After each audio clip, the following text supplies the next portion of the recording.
আসসালামু আলাইকুম ফ্রেন্ডস, তোমরা সবাই কেমন আছো? আশা করি ভালো আছো। আমিও খুব ভালো আছি। সকাল সকাল উঠে কোনো কাজই ভালো লাগছিল না, তাই একটু চা খেয়ে নিলাম। পর আব্বু আম্মুকে চা দিয়ে দিলাম, আর কাল রাত্রে পিঠা বানিয়েছিলাম সেটাই দিয়ে দিয়েছি। আর এদিকে শোনার জন্য ছাদে পানি রোদ্রে দিলাম। আর দেখো আমার গাছগুলো শুকিয়ে গেছিলো, বৃষ্টিতে কেমন তাজা হয়ে গেল। আর এদিকে দেখো আমার ঝাল গাছ। আসলে গাছ বসাতে আমার অনেক অনেক ভালো লাগে, তাই অনেকগুলো ঝালের দানা দিয়েছিলাম।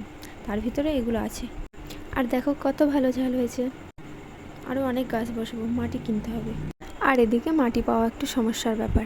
মাঠ নেই তো তাই, কিন্তু পুকুর আছে। তবে পুকুরের মাটি তো ভালো হয় না, তাই না?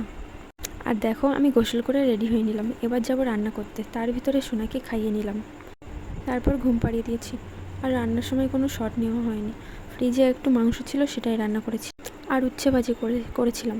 উচ্ছে ভাজি খেতে ভালো লাগে না, সেই জন্য নেইনি।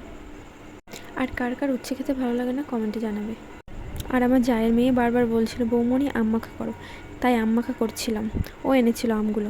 আমের সময় হলে কী যে ভালো লাগে, তো কি বলবো। আমাকে না তোমরা কেউ সাপোর্ট করো না, আমি এতটাই বাজে। একটু সাপোর্ট তো করতেই পারো নাকি। আমার আম মাখা দেখে যেন আবার লোভ দিও না তোমরা কেউ। অবশ্য এতটাও ভালো বানাচ্ছি না যে তোমাদের লোভ লাগবে, না হলে পার্সেল করে পাঠিয়ে দিতাম। ভালো লাগলে সাপোর্ট করো প্লিজ।